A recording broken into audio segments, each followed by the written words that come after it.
जय Hind, good morning. आवाज आ जा रही है ना? आवाज क्लियर है? यस तो में जवाब दीजिए फटाफट। कल हम लोग सेकंड लॉ, थर्ड लॉ देखिए। न्यूटन के गति का फर्स्ट लॉ देखे थे, सेकंड लॉ देखे थे, थर्ड लॉ देखे थे, रेखीय संवेग संरक्षण का सिद्धांत देखे थे। रेखीय संवेग संरक्षण सिद्धांत में देखे थे कि किसी बाह्य बल की अनुपस्थिति में दो या दो से अधिक पिंडों के संवेगों का बीजगणितीय योग किसी भी दिशा में नियत होता है। दो या दो से अधिक माने कि बाह्य बल की अनुपस्थिति में दो या दो से अधिक पिंडों के संवेगों का बीजगणितीय योग किसी भी दिशा में कांस्टेंट होता है, नियत होता है। ये हम लोग रेखीय संवेग संरक्षण का सिद्धांत देख लिए थे। चलिए आगे हम लोग अब देखते हैं टक्कर के बारे में। आप लोग को मैं बतलाने जा रहा था, टक्कर के बारे में बतलाने जा रहा था, जिसको कोलिजन कहा गया है। कोलिजन, कोलिजन का मतलब हो गया टक्कर, टक्कर हो गया। और ध्यान दीजिएगा आप लोग, अब यहाँ पर सभी को गुड मॉर्निंग। देखिए यहाँ पर हम टक्कर यहाँ पर दे रहे हैं, टक्कर, आपको टक्कर नहीं दे रहे हैं, मैं टक्कर पर आ रहा हूं यहाँ पर। ये टक्कर की बात करते हैं, कोलिजन। कोलिजन की बात किया जाए तो कोलिजन में दो तरह का टक्कर देखिएगा। एक होता है पूर्णतः प्रत्यस्त टक्कर,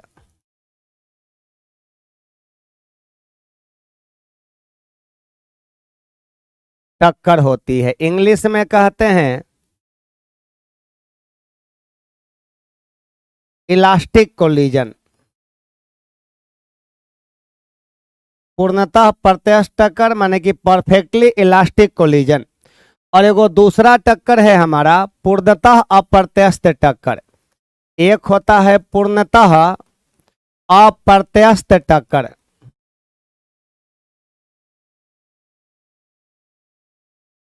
पूर्णतः अप्रत्यस्त टक्कर कहिएगा perfectly in elastic collision. In elastic collision के बारे में हम लोग देखेंगे। दो तरह का टक्कर हम लोग देखें। एक होता है पूर्णतः, जो बात हम लिखवा रहे हैं उसी पर को खाली ध्यान में रखिएगा, याद रखिएगा। इसमें जो होता है संवेग और गतिज ऊर्जा दोनों संरक्षित होती है। कहिएगा संवेग and kinetic energy, kinetic energy बराबर कहिएगा संरक्षित, संरक्षित होता है, कंजर्व होता है। याद रखिएगा इसमें संवेग और गतिज ऊर्जा दोनों संरक्षित होती है। इसके लिए प्रत्यावस्थान गुणांक, प्रत्यावस्थानांक गुणांक, कोफिशिएंट ऑफ रेस्टिट्यूशन,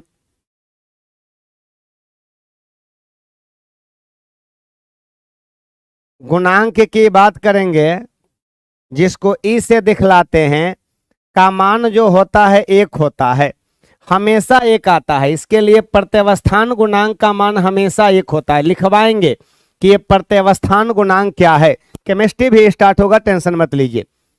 का मान एक होता है। और इसमें देखिएगा तो इसमें संवेग तो संरक्षित होता है, संवेग बराबर संरक्षित।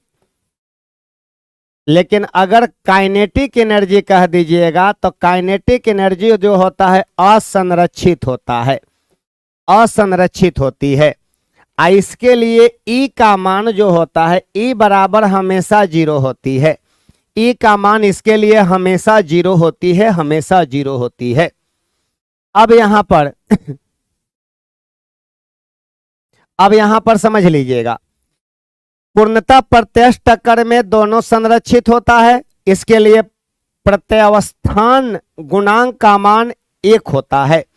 ये क्या है प्रत्यावस्थान गुणांक? और इसमें देखिए आप लोग, इसमें अगर कह दिया जाए यहां पर कहिएगा m1u1 प्लस m2u2, ये टक्कर के पहले है निकाय का संवेग। और यहां पर कहिएगा m1v1 प्लस m2v2, यहां पर इसके लिए ये होता है, इसके लिए ये हो गया। और इसमें आप लोग देखिएगा तो यहां m1u1 प्लस m2u2 बराबर कहिएगा m1v, या यहीं पर कर m1v प्लस m2v। इसमें टक्कर के बाद दोनों वस्तु एक हो जाती है। तो यहां से भी निकालिएगा तो M1U1 प्लस M2U2 और बटा कह दीजिएगा M1 प्लस M2 के बराबर। इसमें बताइएगा इस तरह का होता है, यहां पर इस तरह का हो गया। तो यहां मेन पॉइंट इसका यही है, मेन पॉइंट इसका यही है। इससे हम एक दो गो क्वेश्चन देने जा रहे हैं। ध्यान दीजिएगा कि इसमें संवेग और गतिज ऊर्जा दोनों संरक्षित होता है। इसके लिए कोफिशिएंट ऑफ सब्स्टिट्यूशन का मान 1 होता है, इसके लिए 0 होता है। इसमें यहां पर ये संरक्षित है, ये असंरक्षित है। अब यहां पर देखिए इसका मतलब क्या हुआ, ये दोनों का मतलब हम अगले पेज में आपको समझा रहे हैं। अब इससे ज्यादा साफ नहीं लिख सकते हैं। अब ये कितना साफ लिखें, अब इसमें क्या इसको टाइप तो नहीं कर दें हम। अब इससे ज्यादा साफ नहीं लिख सकते हैं, क्या लिखने से ही मतलब रखना है। आप समझिए ना इस बात को जरा, अब यहां समझिए इस बात को आप लोग। अब कह दिया जाएगा, यहां पर ध्यान दीजिएगा, एक आया था टर्म प्रत्यवस्थान गुणांक की बात करते हैं। तो इसमें कह दीजिएगा E बराबर टक्कर के बाद आपेक्षिक वेग का मान, आपेक्षिक वेग का मान और बटा टक्कर के पहले आपेक्षिक वेग का मान, टक्कर के पहले आपेक्षिक वेग का मान, वेग का मान। इसी दोनों के अनुपात को कहा जाता है प्रत्यवस्थान गुणांक कहते हैं, कोफिशिएंट ऑफ रेस्टिट्यूशन कहा जाता है। तो याद रखिएगा, पूर्णतः अप्रत्यस्थ टक्कर में टक्कर के बाद आपेक्षिक वेग का मान 0 होता है। हम यहां पर अब पॉइंट के रूप में लिख दे रहे हैं, पूर्णतः अप्रत्यस्थ टक्कर में, पूर्णतः अप्रत्यस्थ टक्कर में टक्कर के बाद निकाय का, निकाय माने सिस्टम का आपेक्षिक वेग, आपेक्षिक वेग बराबर 0 होता है। तो बताइएगा, पूर्णतः अप्रत्यस्थ टक्कर में टक्कर के बाद आपेक्षिक वेग का मान 0 हो गया, तो ये 0 हुआ और नीचे वाला कुछ है तो 0 बटा कुछ भी 0 के बराबर हो जाएगा, 0 के बराबर हो जाएगा। अब यहां पर ध्यान दीजिएगा, यहां पर अब ध्यान दीजिए, हम बैक आ जाते हैं फिर। अब तो वही बात लिखे हैं, पूर्णतः अप्रत्यस्थ टक्कर में, पूर्णतः अप्रत्यस्थ टक्कर में E का मान 0 हो गया। और E क्या है, प्रत्यवस्थान गुणांक है आपका। और यहां से देखिएगा ये टक्कर, ये दो प्रकार का टक्कर आप लोग देखें, एगो पूर्णतः प्रत्यस्थ टक्कर और एगो पूर्णतः अप्रत्यस्थ टक्कर देखें। अब यहां से समझिए इस बात को, एक क्वेश्चन के रूप में हम देने जा रहे हैं आपको। यहां से आपको क्वेश्चन देंगे तब आपको बेटर समझ में आ जाएगी। एक क्वेश्चन हम देने जा रहे हैं, ध्यान दीजिएगा।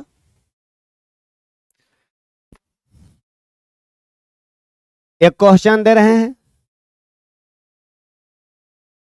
कहिएगा, ए द्रव्यमान की एक गोली, ए द्रव्यमान की एक गोली, ए द्रव्यमान की एक गोली बी वेग से, बी वेग से सी द्रव्यमान वाली, सी द्रव्यमान वाली एक स्थिर वस्तु की ओर दागी जाती है, एक स्थिर वस्तु की ओर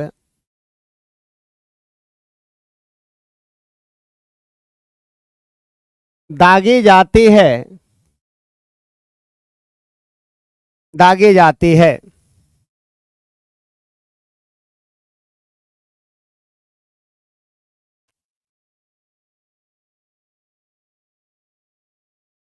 दोनों एक दूसरे के साथ संयुक्त हो जाते हैं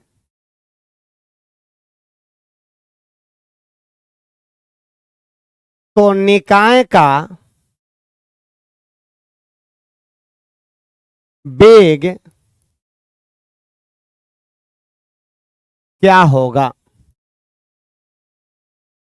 चलिए, यहां पर आपका सवाल दिया हुआ है, ए द्रव्यमान की एक गोली बी वेग से सी द्रव्यमान वाली एक स्थिर वस्तु की ओर दागी जाती है, दोनों एक दूसरे के साथ संयुक्त हो जाते हैं तो निकाय का वेग क्या होगा। यही सवाल आपका है, इस तरह का सवाल आपसे पूछा जाता है। समझिए यहां पर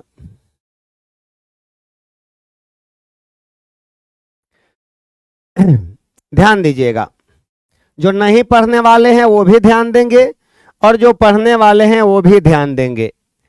चलिए ध्यान दीजिएगा, यहां पर आपका सवाल दिया हुआ है कि ए द्रव्यमान की ये गोली, ध्यान दीजिएगा यहां पर गोली का द्रव्यमान हमारा ए है और समझिए यहां पर एगो बी द्रव्यमान आपका ए, यहां पर ये कितना के वेग से जा रहा है, बी वेग से जा रहा है ये।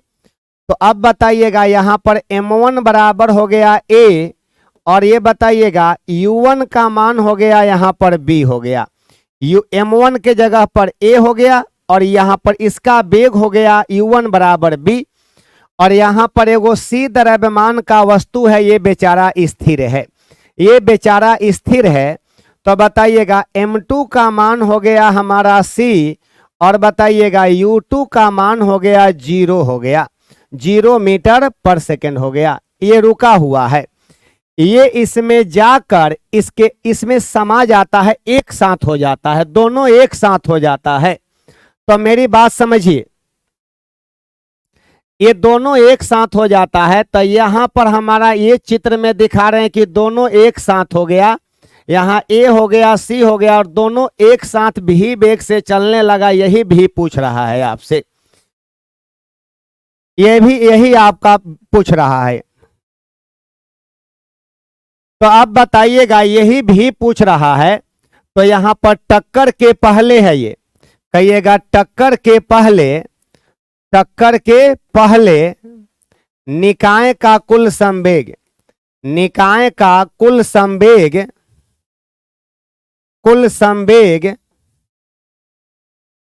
बराबर टक्कर के बाद,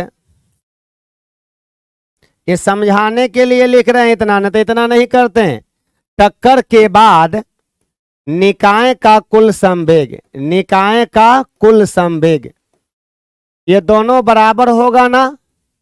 चलिए दोनों बराबर होगा तो टक्कर के पहले कितना है, तो कहिएगा आप लोग टक्कर के पहले, हम यहां पर वो मेथड वाला बता रहे हैं आपको, m1u1 प्लस m2u2 बराबर आप लोग को बताए हैं m1 भी और प्लस m2 भी।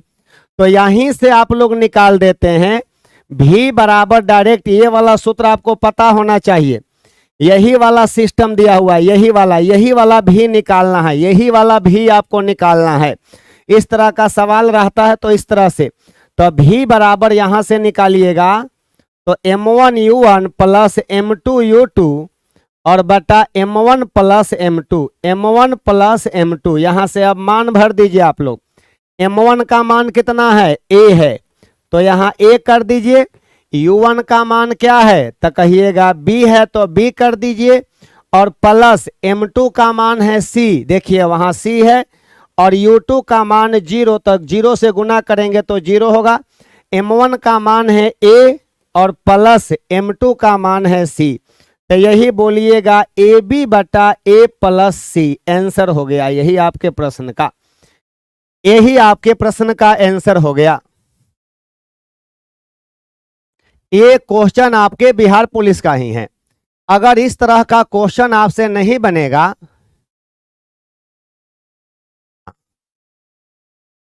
इस तरह का क्वेश्चन नहीं बनेगा तब तो आपको लिए दिक्कत हो जाएगा, आपके लिए बहुत दिक्कत हो जाएगा, आपके लिए थोड़ा दिक्कत नहीं बहुत दिक्कत हो जाएगा।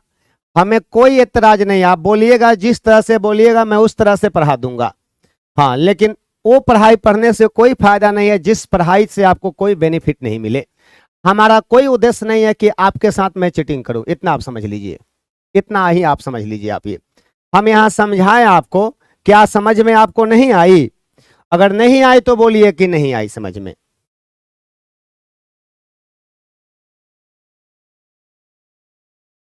हमारी बात अच्छी नहीं लगती होगी क्योंकि हम दो तरह का बात बोलते हैं, पढ़ने वाले स्टूडेंट देखिए और बिना पढ़ने वाले, नहीं पढ़ने वाले स्टूडेंट भी देखिए। जो पढ़ने वाले हैं वो तो समझ रहे हैं कि पढ़ाई का क्या महत्व है, क्या चीज हम मैं बता रहा हूं उसको। और जो नहीं पढ़ने वाले हैं भाई, उसके लिए तो कोई उपाय नहीं मेरे पास है। कोई लॉजिक चीज नहीं हो, कोई मैजिक चीज नहीं हूं मैं।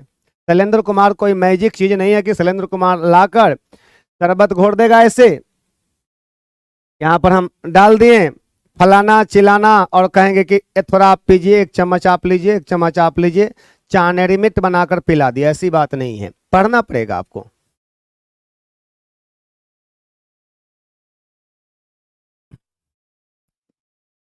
चलिए ये तो कम क्वेश्चन दे रहे हैं, क्वेश्चन की तो इतनी हमारे पास एथी है, स्टोरेज है कि क्वेश्चन देंगे तो आप लोग परेशान हो जाइएगा। लेकिन देख रहे हैं कि इतना ही में जब परेशान इतना हो रहा है तो ज्यादा देंगे तो कितना परेशान होंगे आप।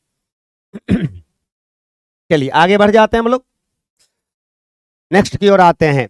एक चीज देखिएगा, गोली तथा बंदूक की गति। अब हम यहां पर गोली तथा बंदूक की गति देने जा रहे हैं। गोली तथा बंदूक की गति, गोली तथा बंदूक की गति, की गति हम समझा रहे हैं, इस बात को आप समझिए पहले। जब बंदूक से गोली छोड़ी जाती है तब बंदूक पीछे की ओर झटका देता है। कौन लॉ है? थर्ड लॉ है, क्रिया और प्रतिक्रिया है। तो कितना के वेग से वो झटका देता है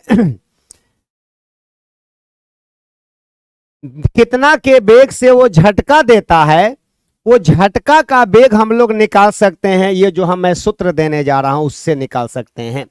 हम डायरेक्ट ही बता रहे हैं। देखिए हमें बंदूक बनाने नहीं आती है, लेकिन कोशिश कीजिए कि मैं आपको समझा दूं बंदूक बनाकर। एक ये हम बंदूक बना दिए, आप लोग अपना अपना बंदूक बना सकते हैं, बहुत कलाकारी आपके पास है। यहां पर गोली का द्रव्यमान हो गया, ये कह दीजिए गोली का द्रव्यमान, गोली का द्रव्यमान, द्रव्यमान हमने मान लिया कि m है।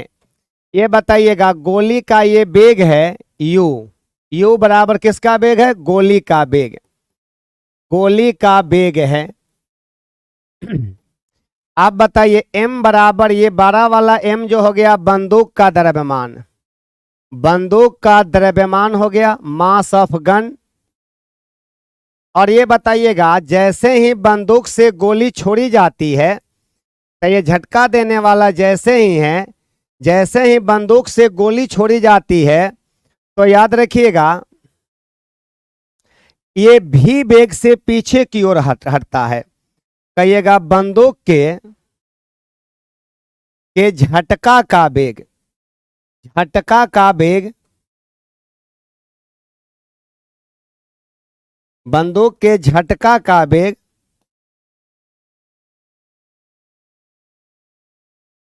सुनिए ध्यान दीजिएगा। एक बंदूक बनाए हैं हम जिसमें गोली का द्रव्यमान छोटा वाला m मान लिए हैं, और ये देखिए स्मॉल वाला जो माने हैं ना, समझिए यहां पर देखिए, देखिए सर आप नहीं पढ़ाइएगा, सर आप नहीं पढ़ाइएगा, आप नहीं पढ़ाइएगा, आप नहीं पढ़ाइएगा। एक स्टूडेंट का कहना है कि सर आप नहीं पढ़ाइएगा। कोई बात नहीं, बोलिएगा तो हम छोड़ देंगे, ऐसी बात नहीं है। अगर नहीं समझ में आएगा तो मैं छोड़ दूंगा, ऐसी कोई बात नहीं है। ऐसी कुछ भी नहीं है हमारे साथ कि मैं आपको जबरदस्ती पढ़ा रहा हूं, ऐसी कोई बात नहीं है, ठीक है।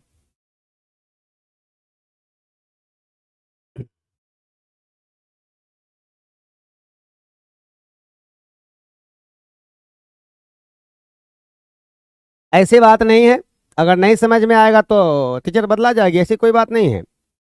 मुझे कोई एतराज नहीं कि मैं आपके साथ ना, जब मैं आपके लाइव को नहीं बना सकता हूं तो आपके लाइव के साथ खिलवाड़ करने का भी कोई हक नहीं है। मैं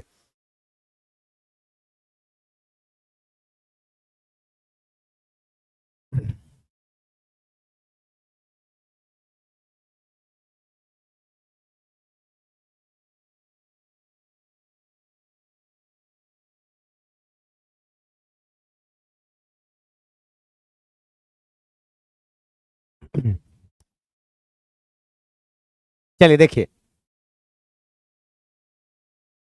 चलिए कोई बात नहीं है, हर एक को मेरी बात समझ में नहीं आती है, हर एक को समझ में आने लगेगा तो सब साइंस में विद्वान बन जाएगा, सब बन जाएगा विद्वान, लेकिन हर एक को मेरी बात समझ में नहीं आती है। जो समझ गया समझिएगा कि साइंस में महारत हासिल कर लिए, इतना आप समझ लीजिए। चलिए आगे आते हैं। तो ये बंदूक हमने बनाया है, तो बंदूक कितना के वेग से, देखिएगा झटका का वेग, अगर ये झटका का वेग पूछेगा कितना के वेग से पीछे हटता है, गोली जा रहा है आगे और झटका दे रहा है पीछे, झटका दे रहा है पीछे, तो बताइएगा एगो प्लस में आएगा तो एगो माइनस में आएगा, एगो प्लस में आएगा तो एगो माइनस में आएगा। अब समझिएगा, बोलिएगा यहां पर, अब ध्यान दीजिएगा, यहां पर भी रेखीय संवेग संरक्षण का सिद्धांत लागू कीजिएगा। जब भी आपसे पूछेगा कि बंदूक कितना के वेग से झटका देगा, तो आपको एक ही बात याद रखना है, यहां पर रेखीय संवेग संरक्षण का सिद्धांत लागू कीजिएगा, एम भी प्लस एम यू बराबर 0 कर दीजिएगा। इससे मतलब नहीं रखिएगा, जैसे ही एगो को आगे ले जाइएगा तो एम भी बराबर माइनस एम यू कर दीजिएगा, इसलिए भी बराबर कहिएगा माइनस एम यू बटा एम कर दीजिएगा। सुनिए, ये वाला जो है ना कैपिटल लेटर वाला जो भी हम लिखे हैं कैपिटल लेटर वाला, ये कहिएगा बंदूक के लिए, बंदूक के लिए है ये, और ये बताइएगा स्मॉल लेटर वाला जो है गोली के लिए है, ये गोली के लिए। इसी से आप समझिए, सुनिए यहां पर क्या समझना है इसमें, जैसे ही गोली और बंदूक वाला सवाल रहेगा तो याद रखिएगा गोली बड़ा है कि बंदूक बड़ा है, तो कहिएगा गोली छोटा है और बंदूक बड़ा है। तो जो कैपिटल लेटर वाला लिखे हैं साइन वो बंदूक के लिए, और जो स्मॉल लेटर वाला लिखे हैं वो गोली के लिए। और बताइएगा एम भी प्लस एम यू बराबर 0 लिख दीजिएगा, क्योंकि रेखीय संवेग संरक्षण सिद्धांत का पालन हो रहा है। अब बताइएगा यहां से जब भी निकालिएगा तो ये भी का मान माइनस में आएगा, और ये माइनस का साइन बतलाता है ना कि गोली जाएगा आगे तो बंदूक झटका मारेगा पीछे। हम यहां से एक छोटा सा क्वेश्चन दे रहे हैं, बनाइएगा आप लोग, एक छोटा सा हम यहां पर क्वेश्चन दे रहे हैं, बनाइएगा। लिख रहे हैं 5 ग्राम द्रव्यमान की एक गोली, 5 ग्राम द्रव्यमान की एक गोली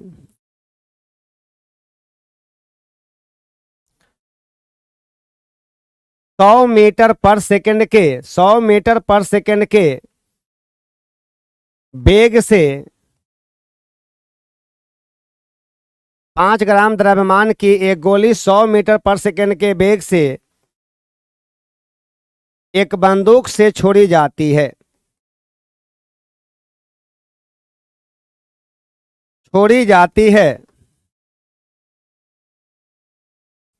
छोड़ी जाती है, तो बंदूक के झटका का वेग, झटका का वेग क्या होगा, क्या होगा जहां बंदूक का द्रव्यमान,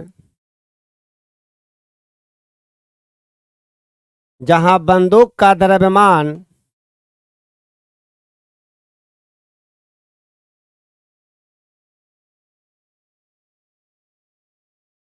5 kg है, जहां बंदूक का द्रव्यमान 5 kg है। देखिए सवाल कह रहा है आपका कि 5 ग्राम द्रव्यमान की एक गोली है, 100 मीटर पर सेकंड के वेग से एक बंदूक से छोड़ी जाती है, तब बंदूक के झटका का वेग क्या होगा, बंदूक के झटका का वेग क्या होगा।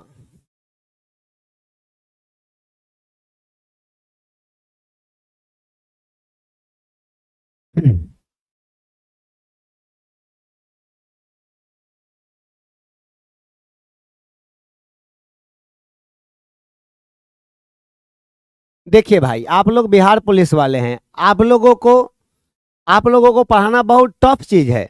मैं अपने आप को बहुत कंट्रोल कर कर पढ़ाता हूं, मैं आपको अब बहुत कंट्रोल कर कर पढ़ा रहे हैं। हम इस तरह से नहीं, हम न्यूमेरिकल बेस्ड ज़्यादा पढ़ाते हैं। तो न्यूमेरिकल बेस्ड ज़्यादा पढ़ाएंगे तो आप लोगों को पता चलेगा कि सारा कमेंट्स नेगेटिव आ रहा है।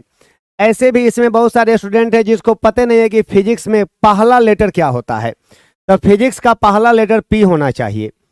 तो पढ़ने की कोशिश कीजिएगा तभी कुछ होगा, नहीं पढ़िएगा तो भाई तो फिजिक्स समझ में नहीं आएगा, खासतौर पर हमसे समझ में नहीं आएगा, क्योंकि हम पढ़ाते हैं एकदम ऑर्गेनिक चीज पढ़ाते हैं। मैं ऑर्गेनिक चीज पढ़ाता हूं, जो नेचुरल चीज है वो पढ़ाता हूं, जो एग्जाम में पूछे जाने वाला है वो चीज पढ़ाता हूं।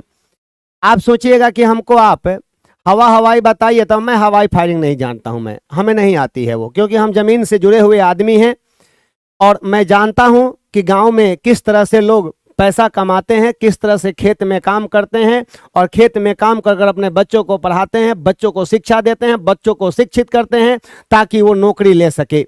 और आप लोग उसके साथ में अपने गार्जियन के साथ खिलवाड़ करना जानते हैं, और इसके सिवाय कुछ नहीं जानते हैं। आप लोग कुछ भी नहीं जानते हैं।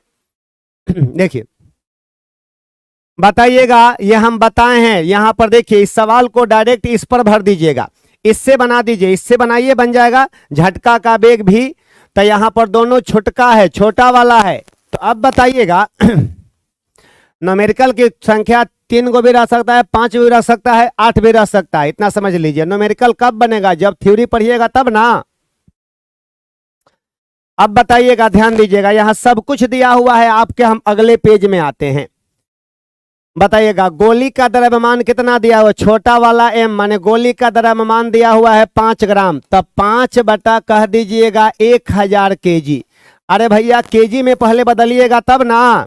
और बताइएगा बंदूक का द्रव्यमान, बड़ा वाला m हो गया 5 केजी हो गया।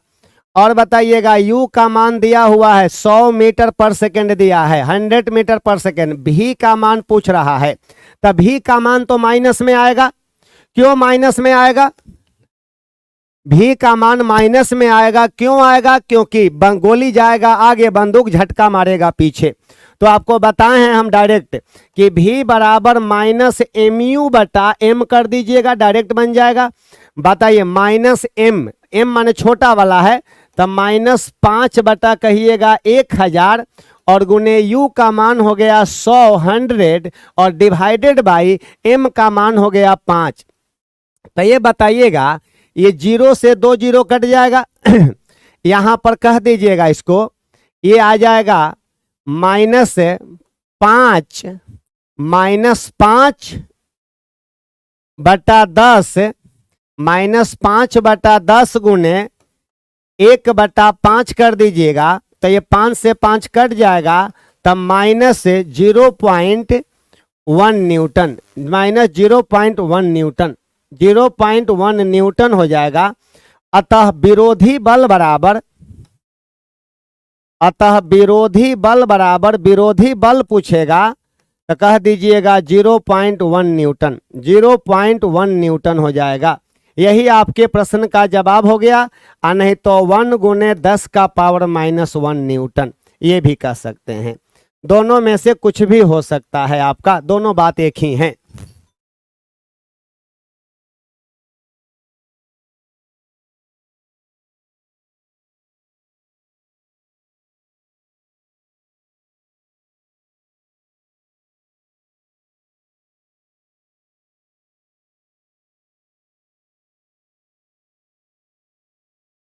पूछ रहा है तभी बराबर, आप लोग बताइएगा इतना आ जाएगा, कितना, किन सबका आ रहा है कि नहीं आ रहा है? अब नहीं देंगे, अब एक और नहीं कीजिए, इसलिए कि आप लोगों में से जो पढ़ने वाले हैं वो बना दे रहे हैं, जो नहीं पढ़ने वाले उनको लग रहा है कि बोर फील हो रही है, क्या हो रही है। यहाँ से क्वेश्चन आएगा, फिक्स है। अगर यहाँ से क्वेश्चन पूछेगा तो एक क्वेश्चन जरूर पूछेगा आपसे।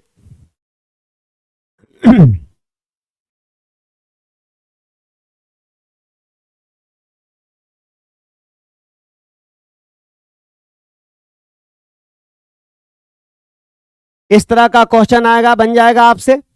आप बताइएगा यहां पर अगर पूछ दिया जाए कि किसका काइनेटिक एनर्जी ज्यादा होगा, तो कहिएगा, नोट लाइन में लिख दे रहे हैं, कहिएगा काइनेटिक एनर्जी गोली का ज्यादा होता है, काइनेटिक एनर्जी बंदूक। अगर पूछ दिया जाए कि किसकी काइनेटिक एनर्जी ज्यादा होगा, तो कहिएगा गोली का काइनेटिक एनर्जी ज्यादा होगा बंदूक के काइनेटिक एनर्जी से।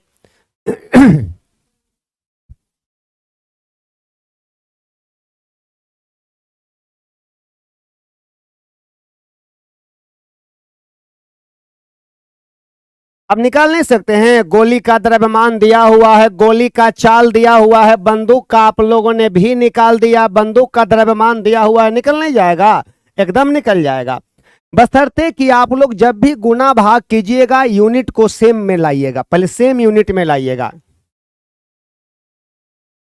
चलिए आगे बढ़ जाते हैं हम लोग।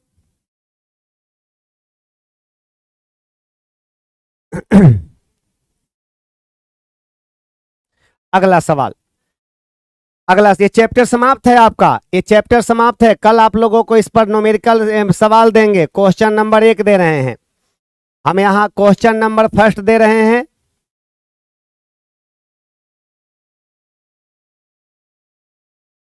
जड़त्व का नियम, जड़त्व का नियम न्यूटन के किस गति नियम को कहा जाता है? जड़त्व का नियम न्यूटन के किस गति नियम से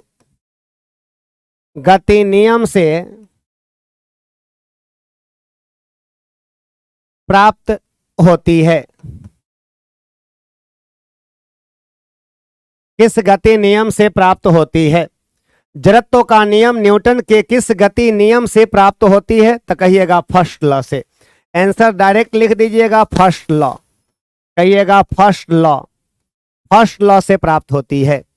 क्वेश्चन नंबर 2 दे रहे हैं।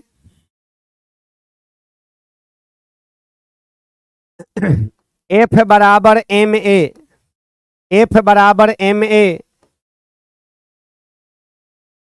न्यूटन के गति का, न्यूटन के गति का,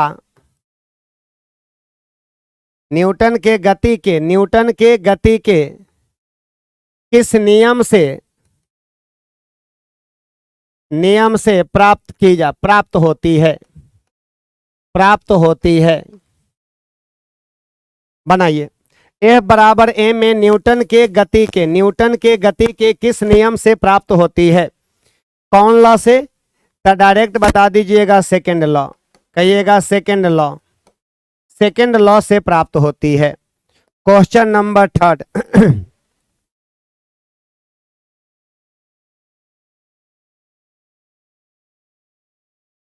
500 ग्राम द्रव्यमान की एक वस्तु, द्रव्यमान की एक वस्तु में 1 मीटर पर सेकेंड स्क्वायर का त्वरण उत्पन्न हो रही है।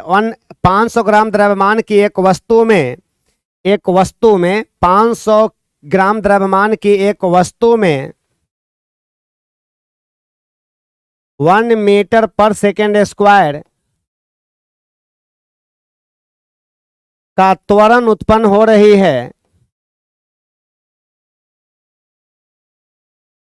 है, तो वस्तु पर आरोपित बल का मान क्या होगा? तो वस्तु पर आरोपित बल का मान क्या होगा? बनाइए, फटाफट बनाइए। तो वस्तु पर आरोपित बल का मान क्या होगा? जल्दी जल्दी बताइए इसको।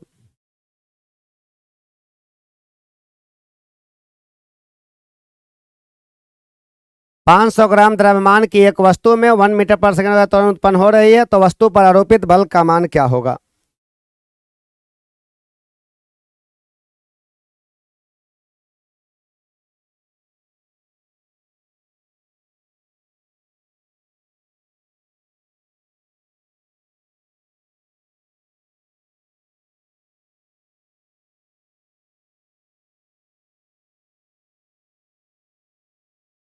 कुछ नहीं करना है, सॉल्यूशन में आ जाना है। यहाँ पर F बराबर कहिएगा ma से, तो कहिएगा A बराबर, कही आपका बल का मान पूछ रहा है ना, सब कुछ दिया हुआ है। M का मान ग्राम में दिया है तो केजी में बदल दीजिएगा। 1/2 गुने कितना, 1 बराबर हो जाएगा 0.5 न्यूटन। ये तो बहुत आसान है ना जी, 0.5 न्यूटन हो गया, 0.5 न्यूटन हो गया। 0.5 न्यूटन हो गया। ग्राम को केजी में नहीं बदलिएगा।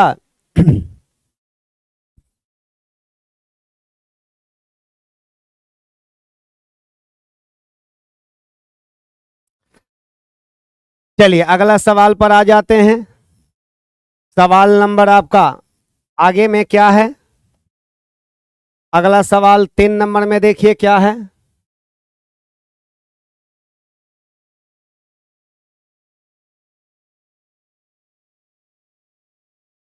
सवाल नंबर 3।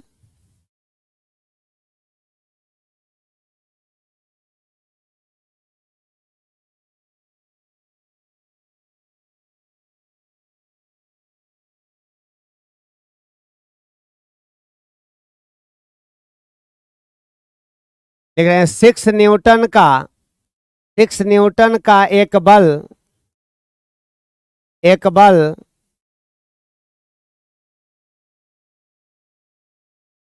6 न्यूटन का एक बल m द्रव्यमान की एक वस्तु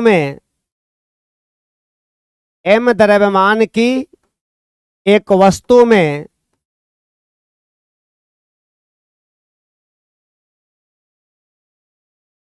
4 मीटर पर सेकेंड स्क्वायर का त्वरण उत्पन्न करती है।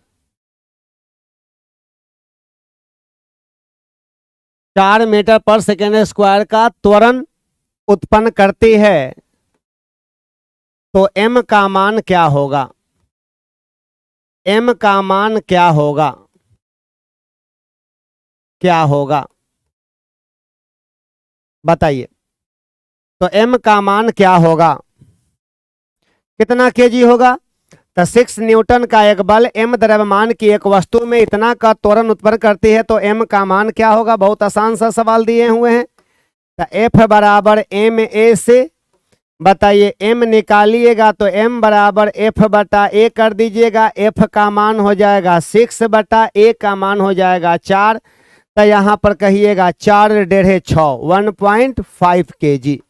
1.5 केजी का वस्तु है, 3.2 केजी का आपका 3/2 माने 1.5 केजी का वस्तु है, 1.5 केजी की वस्तु है।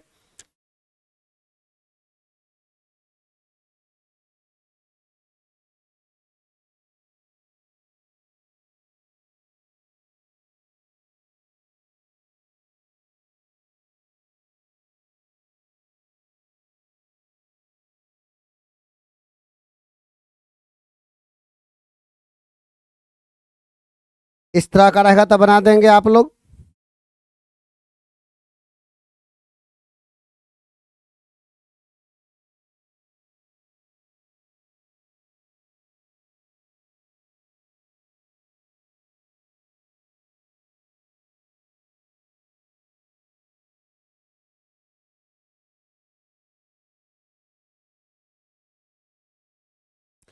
चलिए अगला क्वेश्चन एक और दे रहे हैं, इसको भी बनाइएगा आप लोग।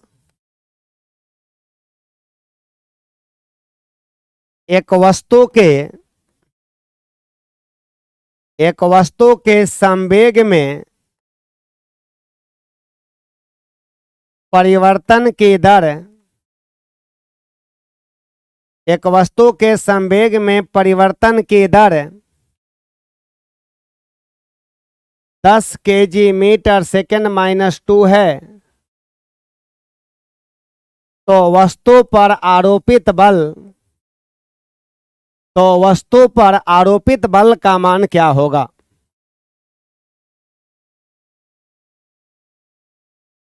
बल का मान क्या होगा? तो वस्तु पर आरोपित बल का मान क्या होगा? जल्दी जल्दी बताइए।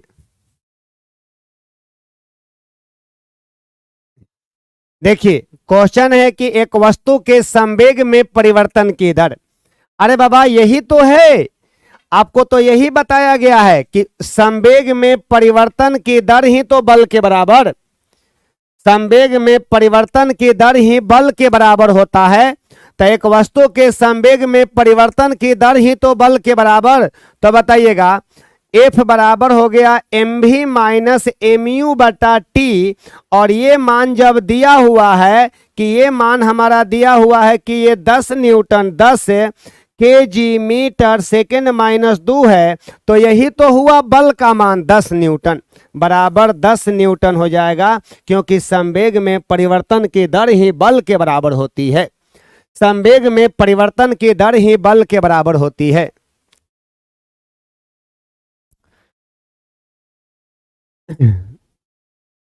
बताइएगा, फर्स्ट लॉ से हम लोगों को फर्स्ट लॉ आपका गति के नियम का प्रतिपादन न्यूटन ने किया था, जड़त्व के नियम का प्रतिपादन गैलीलियो ने किया था, गैलीलियो ने किया था। और एक बात बताइएगा, गति के कितने नियम? 3 नियम, first law, second law, third law. First law से बल का परिभाषा प्राप्त होती है, फर्स्ट लॉ से जड़त्व का नियम प्राप्त होता है, सेकेंड लॉ से बल का परिमाण F बराबर ma प्राप्त होता है, थर्ड लॉ से बल का गुण प्राप्त होता है।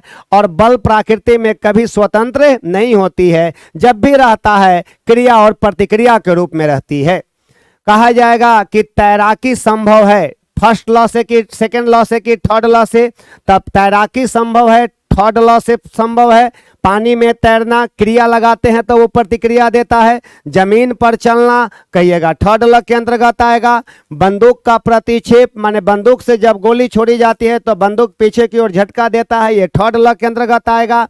आपसे कहा जाए कि जब कालीन को, दरी को छड़ी से पीटा जाता है तो धूल कण अलग होकर गुरुत्व के अधीन गिर जाता है, किस लॉ के अंतर्गत आएगा?